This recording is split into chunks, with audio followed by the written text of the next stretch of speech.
Mis amigos, les saluda Hugo Melvin Aldana Jr., director de Iniciativas Hispanas de Life Pacific University. El día de hoy me encuentro con dos profesores de nuestra institución y muy felices de poder compartir micrófonos con ellos. Pastora Debbie Bravo, coordinadora de Iniciativas Hispanas, y el profesor de Teología Yader Parrales. Pastora, ¿cómo estás? Muy bien, muchas gracias, doctora Aldana, por esta invitación y por hacerme parte de esto. La verdad es que me siento privilegiada y honrada también de estar con el futuro doctor Parrales. Claro. Profesor, ¿cómo estamos esta mañana? Estamos muy bien, gracias al Señor, y es un placer estar aquí con ustedes en esta grabación. Bueno, ya dije de mañana, aunque puede ser buenas tardes o buenas noches para usted, dependiendo la hora que nos esté sintonizando. Hoy es nuestro primer podcast y estamos desde el Centro de Estudios Pentecostales de Life Pacific University. Estamos en lo que se ha conocido como el año del centenario. Desde la conmovisión de una pastora, de una iglesia que le ha dado espacio a las mujeres para predicar. ¿Qué me dices tú del movimiento pentecostal, pastora Debbie? Bueno, pues con la experiencia de estar, ¿verdad?, viajando como misionera, como una familia de misioneros con mi esposo y mi hijo, este es el 6º país donde estamos, hemos podido ver cómo pues, el movimiento pentecostal se vive de diferente forma en los países. Las iglesias también lo adoptan de manera diferente y bueno, creo que aquí en Estados Unidos existe la necesidad, ¿no?, de conocer y de profundizar más en este tema y de poder vivir en bueno, creo que viene un avivamiento, todos lo sabemos, entonces algo está sucediendo aquí en Estados Unidos. Bueno, siempre se dice que ha habido una lucha para permitir que las mujeres formen parte del clero de la iglesia, y la iglesia pentecostal, y particularmente nuestra denominación, la iglesia cuadrangular, lo ha permitido. ¿Cómo te sientes de ser parte de una iglesia con apertura al ministerio de la mujer? Bueno, pues creo que Aimee Semple McPherson, nuestra fundadora, ha sido una mujer, ¿verdad?, que ha logrado muchas cosas en su tiempo y también es inspiración para nosotras como líderes. Pues puedo decir que me siento honrada de formar parte de una organización que permite el liderazgo de la mujer, que lo apoya, que lo impulsa, pero aún así todavía a día de hoy, en pleno siglo XXI, creo que estamos viviendo todavía las mujeres situaciones difíciles para poder ejercer un rol pastoral o de liderazgo en algunas iglesias. Bueno, y eso es muy importante, porque inmediatamente nos vamos a la conmovisión teológica, que es tan importante. Y hoy tenemos también con nosotros al profesor Yader Parrales. Profesor Parrales, ¿cómo se vive el movimiento pentecostal desde la conmovisión de la teología? Bueno, yo puedo decir de que una de las cosas que ha sucedido en los últimos tiempos desde los padres de la iglesia, un poquito antes, ha sido el desarrollo del pentecostalismo. Por lo menos la doctrina del Espíritu Santo ha avanzado bastante durante los últimos años. Con el surgimiento del pentecostalismo se ha tenido que crear esa doctrina del pentecostal que le da vida y forma a nuestras iglesias. Y después de eso hay un montón de ramas dentro del pentecostalismo, las cuales hay que considerar. Las diferentes clases de neumatología hablan de una dinámica pentecostal diferente para cada grupo. Entonces hay una gran diversidad, creo yo, que me llama mucho la atención, porque es un poquito en términos de Hechos 2, en el sentido de ya no múltiples lenguajes, pero múltiples avenidas de expresión de lo que es la neumatología y el pentecostalismo. Así que es muy interesante. A la misma vez, creo que tenemos que tener mucho cuidado con discernir entre un pentecostalismo genuino y uno que no es. Yeah. Bueno, ya has mencionado a los padres de la iglesia y a mí me salta la curiosidad. Curiosidad que es a veces generalizada, en el sentido de que se habla de mencionaste los padres de la iglesia, pero algunos dicen, no, es que este movimiento pentecostal es relativamente nuevo. ¿Cómo conciliar ese tipo de pensamientos cuando has hablado de una progresión en la parte teológica? En el cómo vemos la neumatología, no como un movimiento recién nacido, sino como un movimiento histórico. Bueno, yo no diría que es en la encarnación que nosotros la conocemos, por supuesto, es nueva, pero el concepto no lo es. O sea, si ustedes piensan en la historia de la iglesia, tenemos al montanismo, gracias, que surgió, y cuando miramos los paralelos entre el montanismo y el pentecostalismo moderno, estamos viendo de que de repente Hay paralelos. hay muchos paralelos, y no solamente en lo que se creía en las prácticas, la estática, la emoción, ¿cómo se dice? La profecía espontánea, no solamente en esas prácticas, pero también en el rechazo de la iglesia en aquel entonces. Nosotros los que somos pentecostales tenemos que entender de que nuestro pentecostalismo no es la única rama cristiana que existe. Por supuesto. Hay muchas más, y hay otras ramas que miran desde afuera hacia adentro y dicen, qué desastre. Y generalmente es porque hay un énfasis tremendo en eso, en la emoción, lo espontáneo, y entonces se da la idea de que el pentecostalismo no tiene raíces en la Escritura. Pero yo creo que no es cierto. Yo creo que así como en cualquier movimiento hay abusos, hay malentendidos, y desafortunadamente ganan la popularidad dentro de las iglesias. Pero no significa que el pentecostalismo durante estos 100 años ha estado privado de una base teológica, porque yo creo que sí existen y existen bien. Sí, y hay algunas personas que piensan, si eres pentecostal es porque no tienes educación, Yeah. ¿verdad? Pero estamos precisamente haciendo este podcast desde Life Pacific University, una institución centenaria Yeah.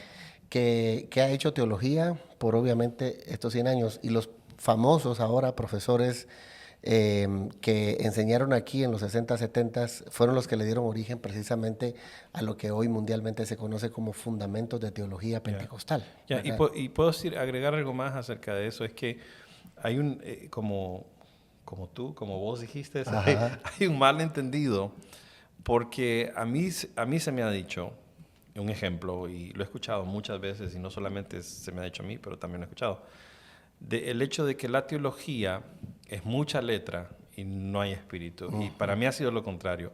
Para mí el profundizarme en lo que la Biblia dice acerca del Espíritu Santo, acerca de lo que Él hace, me ha ayudado a agarrar una mayor apreciación, un mayor amor, un mayor conocimiento al Espíritu Santo.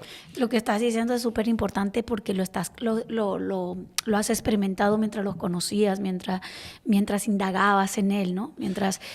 Pero lo que estoy viendo o he visto en algunas iglesias en este tiempo es que ese miedo, has dicho algo importante antes acerca del rechazo, ¿no? Por quizás las formas de expresión y tal.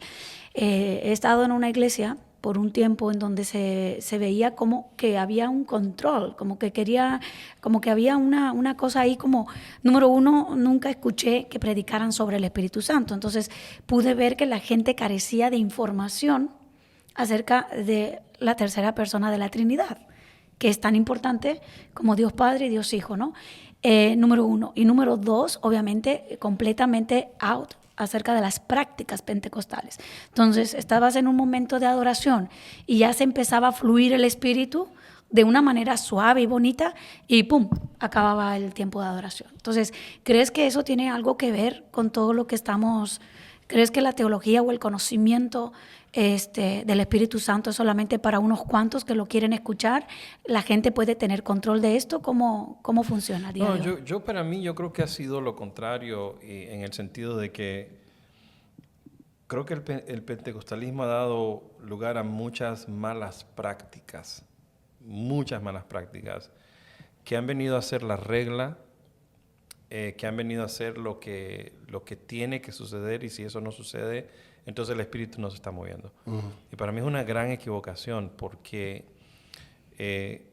ahí es donde nosotros ponemos al Espíritu Santo en este molde. Entonces, por ejemplo, ¿cuáles han sido las modas que han surgido durante todos estos años?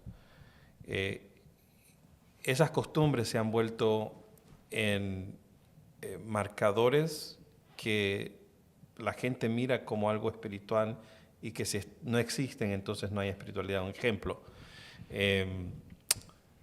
oraban por la gente y se caía. Entonces, está bien que se caigan, que hagan lo que quieran. Pero luego la gente tomó eso y dijeron, el Espíritu Santo es esto. Entonces, Encasillarlo a una experiencia. Y exactamente. algo que el otro día platicábamos contigo, y tú estabas precisamente enseñándolo en tu clase de teología, era el cuadrilátero, Ya. originalmente llamado cuadrilátero El wesleyano. wesleyano Sí. doctrina, ahora simplemente cuadrilátero de Wesley, o cuadrilátero doctrinal, que Ya. es Biblia, tradición, razón, experiencia. Ya. Nosotros, los pentecostales, también hacemos teología, no nos quedamos afuera, Ya, no. afuera de la casa cuando se estaba repartiendo el conocimiento. Sí, sí, pero a la misma vez, o sea, porque yo me considero un pentecostal escéptico. O sea, yo creo en el Espíritu Santo, en su mover, en todo. Pero he visto demasiadas cosas que no son genuinas. Entonces uno llega a un punto en el que dice, bueno, hay que examinarlo todo, retener lo bueno y rechazar lo malo. Entonces hemos aprendido no a tomar las expresiones, yo le llamo las expresiones, mis expresiones personales, en cuanto al espíritu, como la regla espiritual que tiene que aplicarle a todo el mundo. Así es. Entonces, en el cuadrilátero yo miro que se agarra la escritura y la experiencia. Y en vez de la experiencia sube más que la escritura en sí. A veces sí. Y en vez de la escritura se malinterpreta para justificar una experiencia. Entonces esas cosas dan lugar a un pentecostalismo frívolo que no tiene ninguna base más que en mi propia experiencia, no en un mover genuino de lo que Dios está haciendo en toda Hasta la manipulador, iglesia. hasta manipulador. Es que yo lo que he notado es que manipular es tan fácil. Tan fácil. Como, o sea, si yo le digo a una persona, por ejemplo, hermano, sirva lavando los baños, por favor, y esto. Déjeme pensarlo, déjeme orar. Déjeme orar. Pero si en un culto, mientras está la alabanza, yo me levanto y digo, dice el Señor. Que debéis ir a lavar el baño primero. Porque Él te va a premiar y Él sabe, y todo eso, ¿cómo pone en más lo poco fuiste fiel. Ya, ¿cómo pone más atención la gente? ¿Por uno Claro. le pide o uno...? Entonces, eso se da, hay mucha manipulación, hay mucha profecía, que no es profecía. Entonces, cuando uno escucha y dice el Señor que Él está contigo, no, ya sé que el Señor está conmigo. O sea, ya sé eso. Entonces, la iglesia, y me incluyo, están acostumbrados a esas cosas y no a un mover genuino. Entonces, ¿cómo distinguimos entre los dos? Esa es la pregunta. Y eso nos lleva a esto, a que nosotros tenemos entonces que educarnos. Precisamente por esa razón estamos el día de hoy acá y les quiero iniciar diciendo que todavía tiene olor a nuevo, como dicen, Sí. ¿verdad? La primera publicación de Liderazgo y Eclesia, que es la revista del Departamento Hispano. ¿Y por qué la publicamos? Porque queremos que la gente sepa que pueden educarse desde el certificado hasta el doctorado. Fíjate. Es que hay mucha gente que le tiene un pavor y un miedo a la palabra academia o académico y creen que está solamente limitado o delimitado para ciertas personas, ¿no? Pero yo creo que lo que está sucediendo aquí en Life Pacific con las iniciativas hispanas es poder proveer un lugar y herramienta para el pueblo hispano para que se capacite. Tenemos mucha gente hispana que en sus años hicieron un seminario, un instituto bíblico en sus países o personas con licenciaturas. ¿Cuántas personas en nuestras iglesias no tienen una licenciatura en su país que aquí no ha sido reconocida? Pues nosotros en Life Pacific podemos hacer que continúen su preparación académica, es decir, no acabó, ¿verdad? No acabó en... Y hay un momento también que es importante mencionar, justo antes de hablar de los programas de grado, que ser pentecostal es como ser ignorante. No, totalmente Sí. lo contrario. Yeah. Nosotros, lo que acabas, profesor, de mencionar del cuadrilátero doctrinal, todos esos son detalles muy importantes. De hecho, nos va a llevar eso a entender cuáles son las fuentes de autoridad dentro de las mismas denominaciones. Algunos tienen la Biblia y la tradición al mismo nivel, otros solo la Biblia, otros la Biblia y la tradición abajo. Nosotros tenemos 4 pilares importantes sobre los cuales se debe entender una doctrina, y para eso necesitamos venir a estudiar. Es sumamente importante. Justo, pastora, tenemos aquí al que ha trabajado en el programa de Fundamentos Bíblicos, que es una certificación que estamos ofreciendo aquí en la institución y que está aquí en nuestra revista.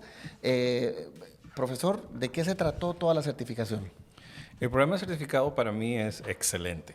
O O sea, es excepcional en el sentido que no solamente es calidad, pero lo que se trata, porque creo que le da, abre un espacio o llena una necesidad dentro de la educación, especialmente la educación hispana. Y lo que me gusta del programa es que, bueno, hay 4 clases en total, ¿no? Entonces, la primera tiene que ver con entender el mensaje bíblico y habla de qué se trata la Biblia. El segundo da herramientas de hermenéuticas, cómo interpretar los pasajes. El cuarto entonces luego habla de lo que es la cultura, el trasfondo bíblico. Y la cuarta clase entonces es la vida y el ministerio de Jesús. Y yo pienso de que, y hay un módulo más que se va a agregar, que es el Espíritu Santo. Y creo que cada módulo tiene suficiente básico, pero también va un poquito más profundo como para dar una buena base a los laicos y a la gente. Eso va a ayudar a todo el pueblo que quiera estudiar.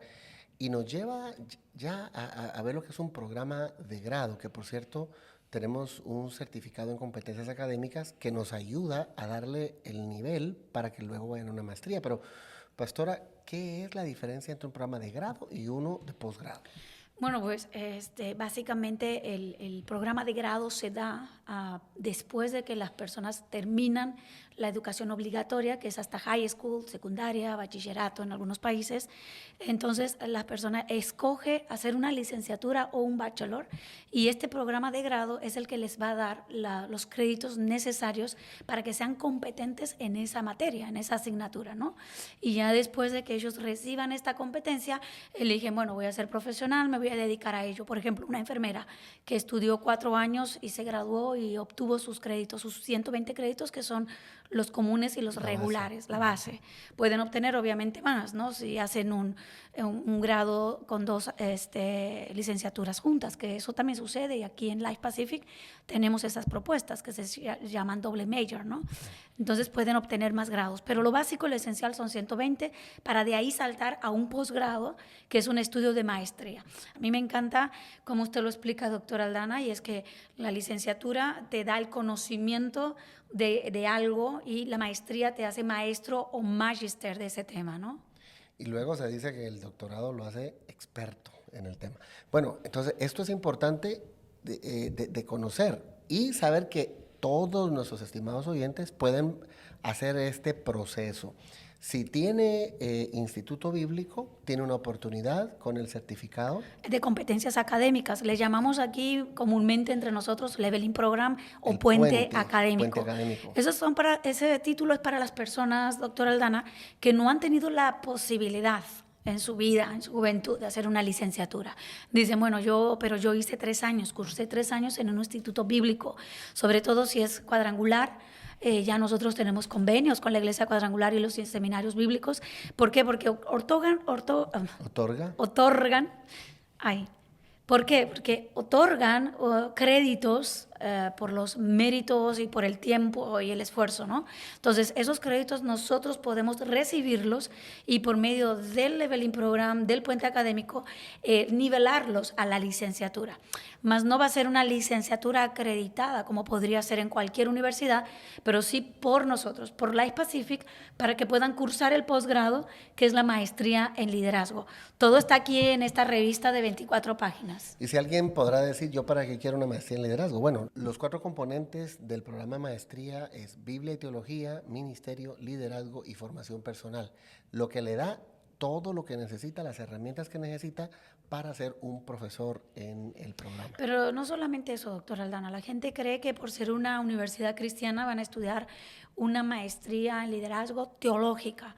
Pues es... No.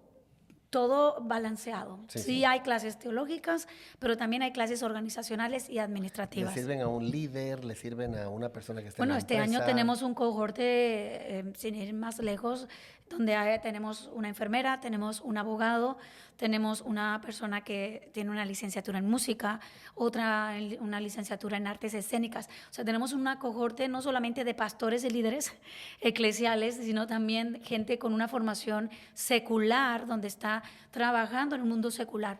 Y la maestría va a elevar sus posiciones y les va a dar herramientas y conocimientos básicos para poder llevar la gran comisión allí donde estén. Y has dicho el punto clave, ¿no? Recibir las herramientas para cumplir con la gran comisión, no importa en la trinchera donde esté, es lo más importante. Pues bueno, hemos llegado al final de este primer podcast con una alegría enorme de poder compartir Qué rápido con ha pasado ustedes, el tiempo. compartir con ustedes estos micrófonos. Coordinadora de Iniciativas Hispanas de Vibravo, muchas gracias. A usted, doctor Aldana, un gusto, un placer estar aquí y trabajar con vosotros. Y también agradecemos al profesor Yader Parrales, quien es nuestro ingeniero de audio, de cámaras y nuestro teólogo en residencia. Y por excelencia, aquí en Life Pacific. Un gusto estar acá y amamos la universidad, amamos lo que hace y esperamos de que se animen a no solamente mirar este primero de nuestro podcast, pero también continúen en sintonía y quién sabe, a lo mejor un día van a ser estudiantes acá también. Se los recomiendo, es algo que o sea, es un trabajo arduo, pero la recompensa también. Vale la pena, ¿verdad? Vale la pena. Y podemos decir nuestro eslogan de este tiempo: obedece a tu llamado. Siendo capacitado. Estudia. En LPU. Bueno, Dios les bendiga. Obedece a tu llamado, siendo capacitado. Obedece a tu llamado, siendo capacitado.